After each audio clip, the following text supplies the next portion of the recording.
अमित शाह जी का आभार कि उन्होंने राष्ट्र विरोधी गतिविधियों में संलग्न पाया गया संगठन पीएफआई पर प्रतिबंध लगाया और आज हम मध्य प्रदेश में भी इसके प्रतिबंध की अधिसूचना या ऑर्डर जारी करेंगे। हाँ, मैं मानता हूं कि वह सुरक्षा के लिए जो आतंकवादियों पर सर्जिकल स्ट्राइक की थी, एयर स्ट्राइक की थी, राज्य की आंतरिक सुरक्षा, राष्ट्र की आंतरिक सुरक्षा के लिए ये आंतरिक सर्जिकल स्ट्राइक है।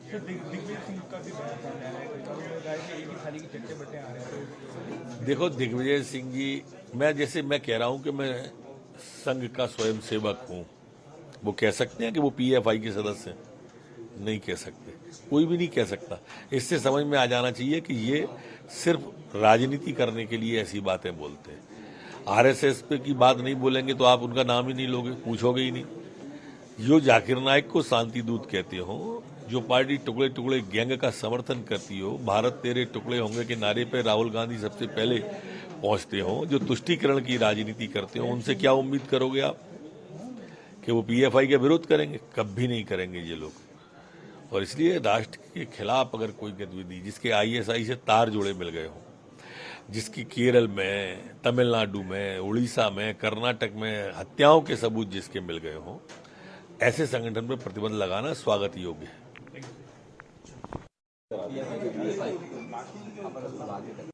मध्य प्रदेश में पिछले 24 घंटे में 16 नए प्रकरण आए हैं और 32 लोग ठीक होकर, स्वस्थ होकर अपने अपने घरों और गंतव्य की ओर गए।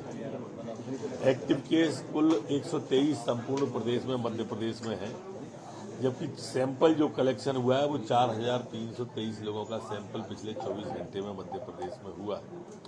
संक्रमण दर वर्तमान में प्रदेश की 0.37 है, जबकि रिकवरी की दर 98.7 संपूर्ण मध्य प्रदेश की स्थिर बनी हुई है। एक नया पुलिसकर्मी संक्रमित हुआ है और वर्तमान में कोई एक्टिव केस पुलिसकर्मी का पूर्व से नहीं है। कुल वैक्सीनेशन जो नया अभी हुआ है पिछले 24 घंटे में वो 22,263 है और आज तक जो कुल वैक्सीनेशन हुआ है वो 13,21,42,748 लोगों का है। जी, ये पीएफआई पर केंद्र सरकार ने 5 साल के लिए प्रतिबंध लगाया है। 5 अन्य संगठन केंद्र सरकार का स्वागत योग्य कदम है और माननीय प्रधानमंत्री जी और गृह मंत्री जी का आभार है कि राष्ट्र विरोधियों में संलिप्तता जिसकी पाई गई, आईएसआई से जिसके कनेक्शन पाए गए, जो केरल में, उड़ीसा, कर्नाटक, तमिलनाडु में जिनके हत्याओं के सबूत मिले हैं, हत्या करने के सबूत मिले हैं, ऐसे संगठन पर प्रतिबंध लगाना निश्चित रूप से मैं स्वागत योग्य मानता हूं। दिग्विजय सिंह जो है पीएफआई में संघ से उसकी तुलना में स्वाभाविक रूप से दिग्विजय सिंह का सोच वहीं तक सीमित है क्योंकि वो तुष्टीकरण की राजनीति करते हैं। भोपाल के चुनाव के बाद भी उनको समझ नहीं आया, ये मेरे लिए मेरे सोच से परे है। लेकिन जो जाकिर नाइक को शांति दूत कहते हो, जो पार्टी जब जेएनयू में भारत तेरे टुकड़े होंगे के नारे लगते हो और उस समय उनसे मिलने सबसे पहले जाते हो, वो कन्हैया कुमार जो राहुल गांधी की यात्रा में पाए जाते हो, उन लोगों से और क्या उम्मीद कर सकते हैं तुष्टीकरण की राजनीति वालों से? राष्ट्र विरोधी गतिविधि में कोई भी कहीं भी कभी भी पाया जाएगा, वो छोड़ा नहीं जाएगा। मध्य प्रदेश में जिस तरह से गिरफ्तारी हुई है पीएफआई को लेकर, उसके बाद से क्या इनपुट सामने आ रहा है और आगे क्या करेंगे? अभी तक 25 लोग, 4 और 21 ऐसे करके 25 लोग अभी तक गिरफ्तार हुए और इनसे जैसे जैसे सबूत मिलते जाएंगे पूछताछ में, वैसे वैसे सारी स्लीपर सेलें धीरे धीरे पकड़ में आती जाएंगी। पीएफआई पर प्रतिबंध लगाया, ये आंतरिक सर्जिकल स्ट्राइक थी। पहले वाह सर्जिकल स्ट्राइक की गई थी, आतंकवादियों पर एयर स्ट्राइक की गई थी।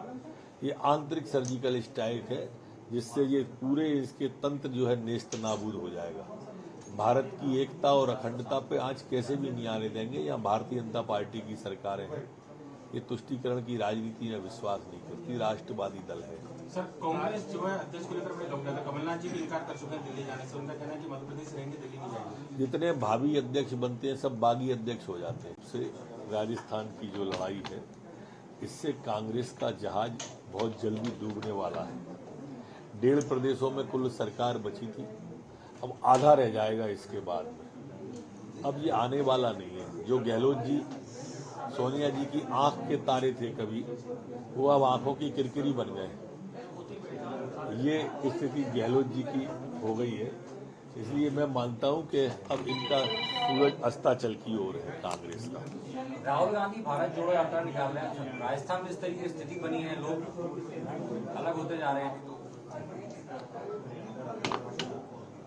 मैंने पहले दिन कहा था कि ये कांग्रेस जोड़ो यात्रा निकालें तो ज्यादा अच्छा है, पर मेरी सलाह न उनको मानना थी न मानी है। जिस यात्रा के प्रभारी दिग्विजय सिंह जी होंगे, उससे तो आप समझ लेना कि उनकी यात्रा पूरी होते होते तक कांग्रेस निपट चुकी होगी। यात्रा निपटे या न निपटे। नमस्कार, मैं हूं मानक गुप्ता। अगर आपको हमारा ये वीडियो पसंद आया हो तो इसे लाइक और शेयर जरूर करें, और हाँ, हमें सब्सक्राइब और फॉलो करना ना भूलें ताकि आप देश और दुनिया की कोई खबर मिस ना करें। तो जुड़े रहिए हमारे साथ और देखते रहिए News 24।